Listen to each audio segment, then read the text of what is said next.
Welcome back, guys, or if you're new to my channel, this is Automotive Anonymous, and today I gotta bring you a very special side-by-side comparison of two of the best Japanese 3-row SUVs that you can currently buy. On the left, we have the Toyota Grand Highlander. It's in a color called Storm Cloud. This is a limited trim level, so it's nearly a $50,000 example, and this is a brand new model that first came out a year ago in 2024. Meanwhile, on the right, we have the Subaru Ascent, a vehicle that's been out since 2019 for its first model year. It still is in the same generation that it was back then, although it does have a mid-generational refresh from a few years ago. There's no news on a new one coming out anytime soon, so this will likely be a relevant comparison for a while. But this is the touring trim level, so it's the highest trim level, which is about the same price as the $50,000 Toyota Grand Highlander, and it's in magnetic gray metallic. So we're going to see which of these two 3-row $50,000 loaded out SUVs might be the right one for you. But if you are considering a lower trim level, both of these, they start at around $40,000, and most of this video is going to be relevant despite whatever trim level you are considering, because this video is more about a side-by-side comparison. How do they compare? How's the visibility? How's the seating position? How's the cargo capacity? How are all the things that you guys probably care about if you are considering one of these as your family SUV? Anyways, guys, if you get anything out of this video, please consider liking it, comment your thoughts and opinions below, subscribe if you haven't already, and then check out the Twin Falls Subaru, one of the best Subaru dealerships in the nation, for letting me borrow these for the day. They sell below MSRP, they ship all over the country, and with that said, let's get right into it. But before we get too far into the differences of these vehicles, we do need to talk about what they have in common. They are both by a Japanese automaker, and they were both assembled in the United States. And based off of the current information we have, they sell 50 to 70,000 units every single year in the North American United States market, but they're also sold in Canada, but they don't seem to sell as many units up in the northern area. These are both really good vehicles. They have a lot of standard safety features. The Toyota has Toyota Safety Sense 3.0, which is a huge upgrade over 2.5 like what I have in my current generation Toyota RAV4. But the Subaru has the Gen 4 eyesight system, so you may notice there's one camera on this one. There are 3 cameras on this one. While the Toyota does do safety features pretty decently, the Subaru hands down is better. And that's coming from someone who has owned 4 Toyotas and 3 Subarus, including a few of the current generation Subarus. They just do safety better than about anyone else for this kind of economy class of crossover vehicle. And then both of these vehicles, they are almost 17 feet long. Technically, the Toyota is a few inches longer. It's 16 3/4. The Ascent is more like 16.5 feet, and then they both have a 9.6 foot wheelbase, so that they're planted, they're stable on the road. If you do get fully loaded out examples like this, they're going to weigh nearly 5,000 pounds. They also have a 5,000 pound tow rating, so you can tow each other behind one. You guys could take turns, whatever you want to do. And then the Toyota has a mechanical all-wheel drive system, but only if you pay an extra $1,600 for that. So surprisingly, even on the $48,000 base model limited that this is, you still had to pay $1,600 more for all-wheel drive, whereas that is standard on the Subaru. The Subaru also has almost about 0.6, 0.7 inches more ground clearance and a much more competent full-time all-wheel drive system, whereas the drive shaft on this, connected to the clutches and everything, it's a much more part-time system than what you get on the Subaru. So the Subaru would be a little bit more off-road friendly. But the Toyota, it is a tiny bit longer, maybe a tiny bit wider, tiny bit taller. You will see on the interior there is maybe just a hair more cargo capacity, at least objectively speaking. But overall, they are very close competitors. I do think that the windows are a little bit smaller on the Toyota than they are on the Ascent. Just driving the Toyota, I finished a full review of it not too long ago, and the visibility was honestly a little bit disappointing compared to what I typically would have expected from a Toyota and what I would have expected in a comparison for the 3-row market. But these being unibodies, they are full-size crossovers, and they're the biggest unibody vehicle that each of these brands make. Under the hood is a very similarly powered, similarly sized turbocharged engine, but these vehicles do it completely different. They both have a prop rod. Even for a $50,000 example, you can see the Subaru has an internal hood scoop to cool down the intercooler. The Toyota does not. But this 2.4 liter engine, which is transversely mounted, which is traditionally a front-wheel drive setup, hence why you can buy a front-wheel drive version of the Grand Highlander, which is kind of strange that they're not just standard all-wheel drive, but its 4 cylinders are mounted like this. You can see that the turbocharger is right there in the back. The intake manifold is on the front. You have a fuse box on each periphery, the battery, and then all of your reservoirs scattered throughout.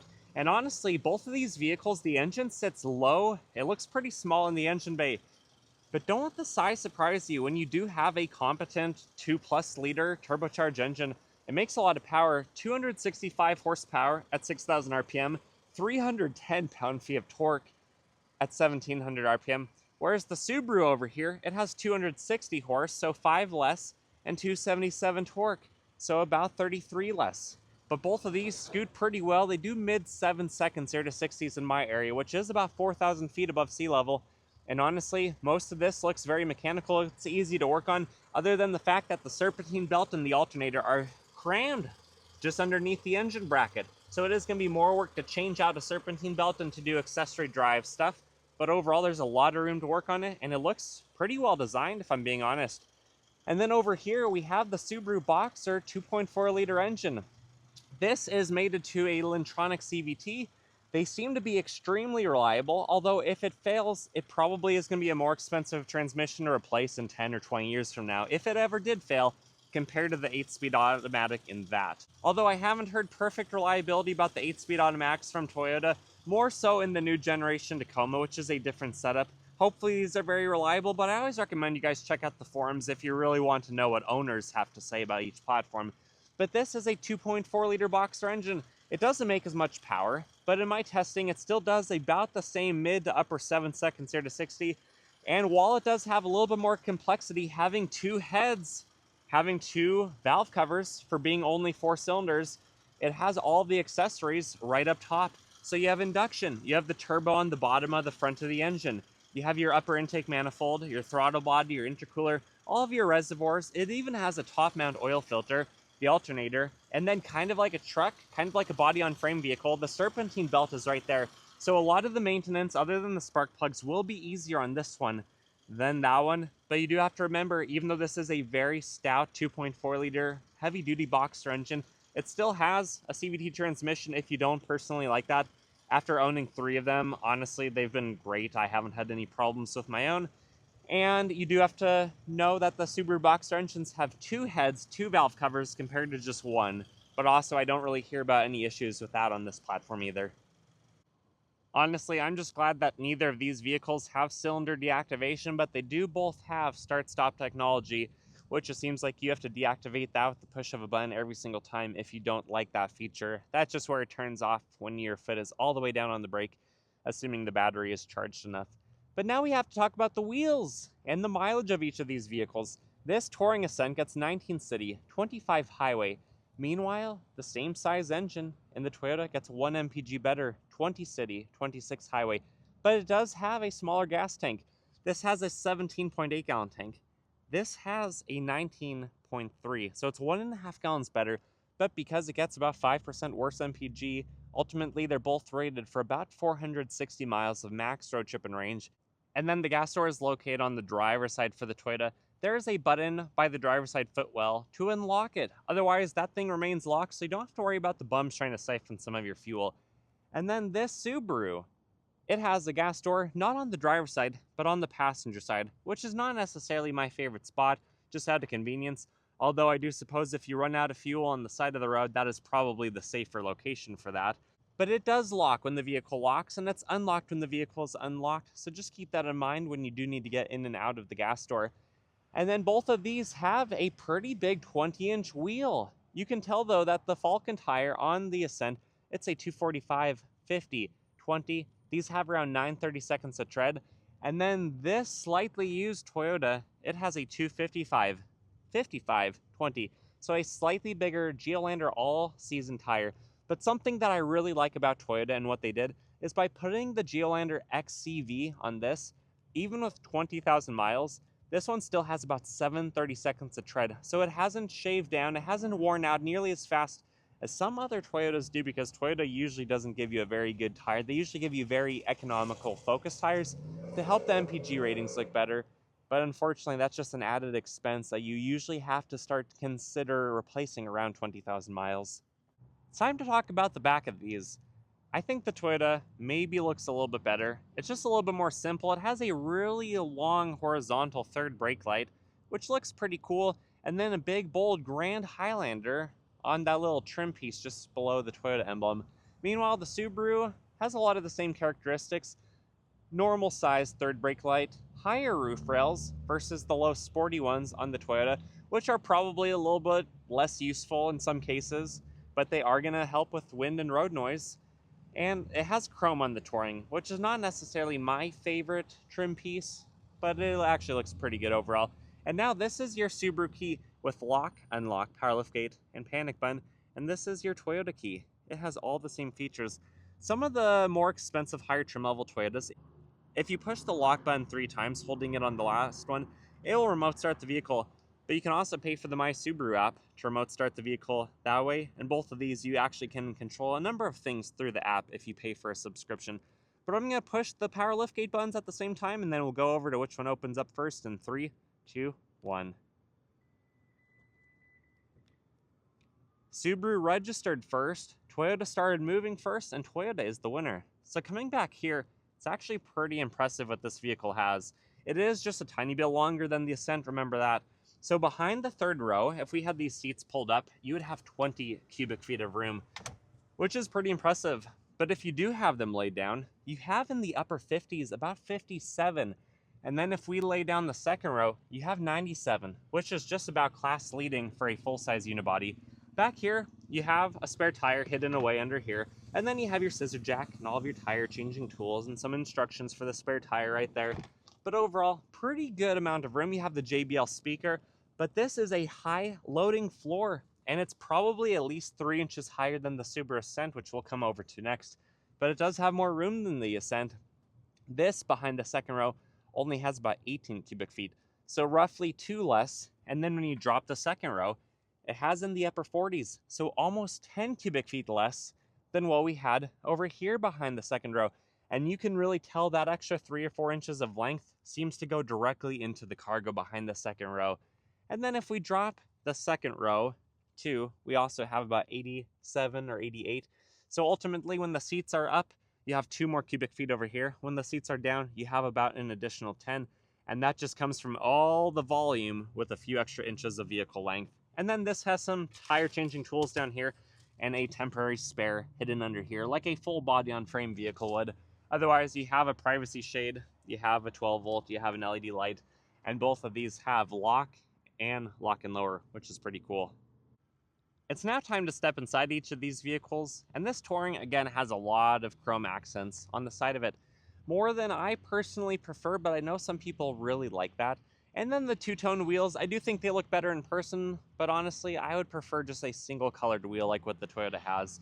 When you open up this one, it has proximity key features to lock and unlock the vehicle. There's also a key hidden inside the remote, which is pretty easy to get to if you ever kill the battery and you need to get in that way. It also has side mirrors, turn signals, and everything you want, and some of the Ascents even have folding mirrors when the vehicle is fully locked and their alarm is set. And then this, unlike the Toyota, for $50,000 has a 360-degree view camera. Although the camera quality is not fantastic, I'm still glad that it exists on such a big vehicle. The door panel opens wide. It opens wider than the Toyota, so pay attention when we get over there. But the door panel, it has typical Subaru kind of mixed match materials. Different plastics, different materials. There's a wood insert on both of these. There's kind of like a leather-wrapped armrest, which will take a little bit of time to soften up and feel better. And then you have Harman Kardon speakers and a bottle and snack pocket that's not quite as big as I would like. There's no door sill other than just the typical Subaru. Rubberized mats are not huge though. Aftermarket would be a lot more protective for the interior carpet. But you do have a rubberized dead pedal, which is awesome. You have rubberized pedals there too, hood release, a knee airbag, and then this has the fuse box panel. You can get an aftermarket one of these on Amazon or somewhere that includes some storage. And then you have some options here. You have some upper storage there, ventilation, lighting, stock, trip reset, leather wrapped heated wheel with tilt and telescoping features. And then you have a thigh bolster on these Napa brown leather seats, which are powered, heated, cooled, and you have a big panoramic sunroof up top. Stepping inside this one, I do think the approach is a little bit easier than the Toyota. It's only about mid-thigh on me, so it's not overly high to step into this vehicle. It feels kind of like a mix between a minivan and the slightly taller Toyota over there. But the steering wheel, it's leather wrapped, it's heated, you have paddle shifters to simulate your 8 gears on the back, you have voice and volume controls, and you have this info button to go through the center display. The display is maybe a little bit nicer on the Toyota, but this gives you all the basic information. The horn, it's high pitched, but it's good. It does the job. You have the driver mitigation system. That's just another safety feature up there. This, unlike the Toyota, has a really good deep snow and mud, a good traction management system, but it's the big screen, and I don't like the big screen. It's not as responsive as I would have preferred. You have auto vehicle hold in the system, and you can go through the options there. You can change the widgets up here too, which is pretty cool. But this one, actually, did I lie to you guys? This one might not have auto start stop. I think I forgot about that. It's been a little while since I reviewed my last Ascent, but you have some nice declining storage, but no wireless charger like the other one has. You have a 12 volt, you have some plugins, and then you have a 360-degree camera. Again, clarity is not great, especially what you guys see on camera underneath this protective factory screen, but it's pretty cool. And then you have some cup holders that have some illumination in the bottom. You have an electronic parking brake, and you have a pretty good size center console, but it might not be as much total cubic capacity as what you get on the Toyota. But thankfully up top, if you want it, you do have a digital rear view mirror to help you see down the center. But these are not garage door openers from what I've been told, but you still have a compass, and they are auto-dimming mirrors. And the windows, the visibility is a little bit better on this than it is on the other one. You can see closer to your vehicle, but still, because these vehicles are lifted up, you don't see as well as you would, and it's almost giving me truck vibes for how far away you have to see what's on the ground compared to the vehicle. But with that said, let's hop into the Toyota. So this being the limited Toyota, it's not the highest trim level like the Subaru is, but it is the exact same price from the manufacturer. I do like the single tone wheels. I do like the much less side profile with chrome, but then you get the same thing. You still have the painted side mirror caps, turn signals, blind spot monitoring, key hidden in your remote, and then proximity key features. But the windows are just a little bit smaller, and especially in comparison to how big the vehicle is compared to the Subaru. The Subaru just has, even if it's only about an inch more vertical height, that seriously makes a lot of difference. And it lets you see down maybe a couple feet closer to the vehicle than how far away you otherwise would be seeing looking at the vehicle. But the door panel, while not opening as big as the Subarus, it still is really nice, and it seems to be a little bit more uniform in materials and plastics than the Subaru. You still have this wood piece. It looks kind of out of place though with how bright the wood is compared to how dark the door panel is.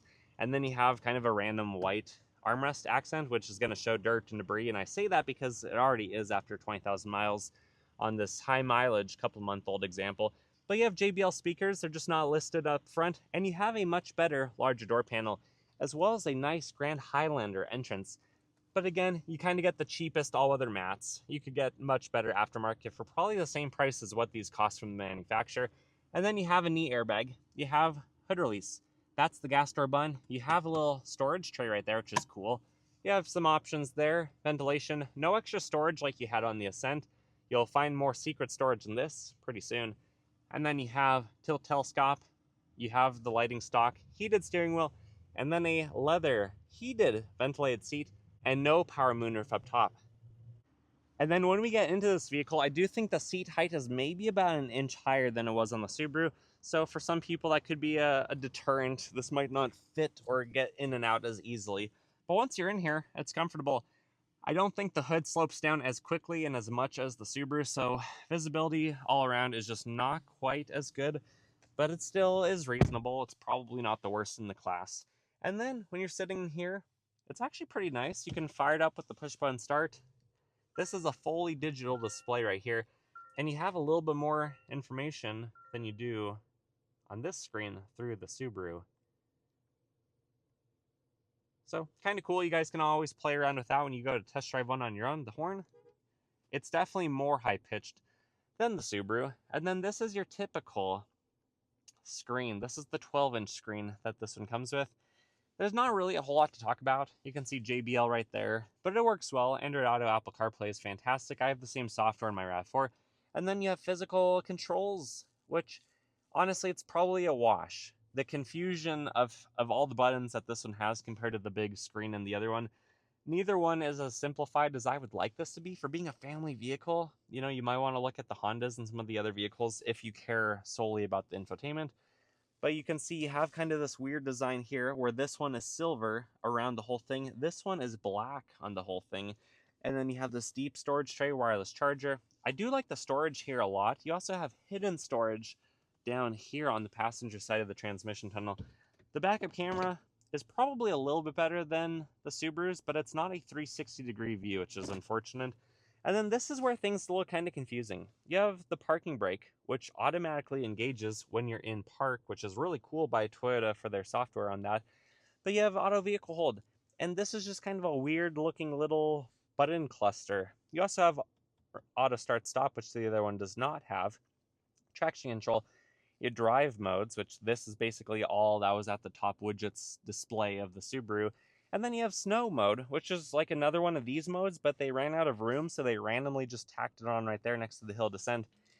And then to add a little bit more, you have some storage down here and 2 slides. So I don't see any plugins in here, but there's a lot of storage in here. It's just kind of strange. But then this one does have garage door openers, but no compass and no digital rear view. And then you also have a sunglass holder up top. Otherwise, both of these, they slide. But Toyota did skimp out and give you an incandescent on this one, unfortunately. With that said, let's turn it off and we'll hop in the back of the Subaru. Both of these vehicles can be optioned in either a 7 or 8-seater. The Subaru is a 7-seater, the Toyota is an 8-seater, so don't hold that against either one of them. But the door panels on this, on the back especially, do open a lot bigger than on the Toyota. And it probably doesn't matter as much on this as it does on a compact crossover like my RAV4, which is kind of a daily hassle with the doors only opening about 2/3 to get car seats in, to get pets in, stuff like that. But this is a nice looking place. Again, Subaru does kind of have a mixture of materials, but the darker wood matches the armrest better. It contrasts less and more of what you want. Both of these vehicles have factory window tint and an extra sunscreen, which is really cool. And then Harman Kardon speakers, snack bottle holder, and an actual deep socketed cup holder, which is cool. And then this is the Napa Brown seat. Both of these vehicles have about the same ways to slide them forward, to recline them. So first of all, let me get into the back of this and find a comfortable position. I'm 5'11". I could live with this.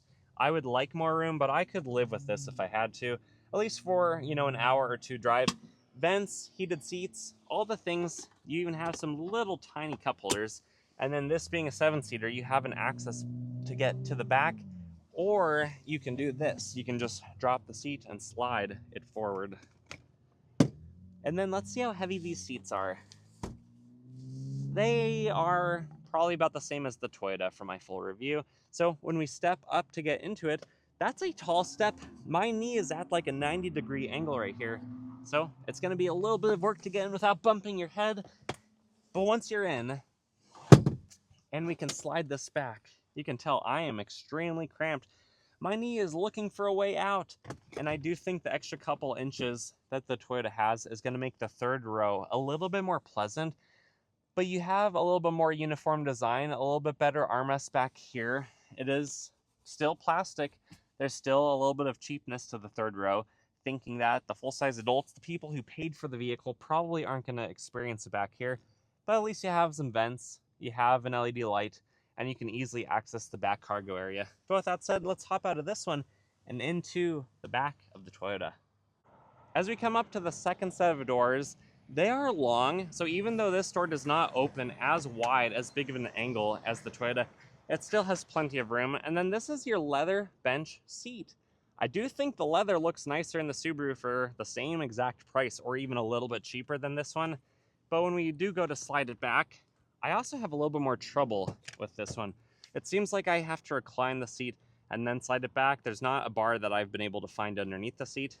But if we start with the door panel before I get too carried away, you have kind of a double pocket, but that's not big enough for anything but a kiddie cone. You also have the privacy shade, you have a speaker, and a bigger door pocket. So I guess maybe the extra storage down here makes up for your drink holder there, but I don't know if I buy it. And then when you get into the bench seat, it's kind of like a lot of other vehicles that have a 60-40 split.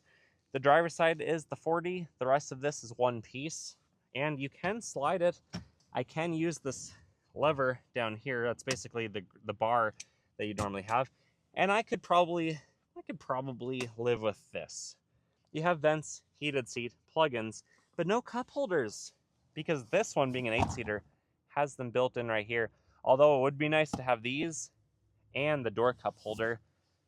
The back windows are noticeably bigger than the front windows, so I almost feel like I have better visibility from being a backseat driver than a front seat driver. Kind of interesting. But the headroom is fantastic in this. At 5'11", I could easily be a few inches taller and still be having a good time.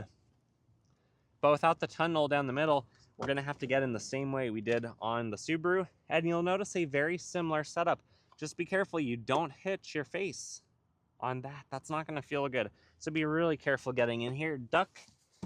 And when you get back here and we pull the seat back, it's always kind of difficult to get these to slide exactly as far back. But you can tell the second row is right up against the driver's seat, probably about 7 inches, 6 inches more than the bench. And if I was sitting behind the bench, my knees would equally be inside of the back of the cushions, just like they are. That's not a lot of room for that difference. So the third row on these is really meant for storage. It's meant for children. You have a kind of a silly angled vent right there. You have some cup holders, which is actually really nice that you get so many. But this looks like leather. It's plastic. You have a pretty good window. You have a vent. You have an LED light.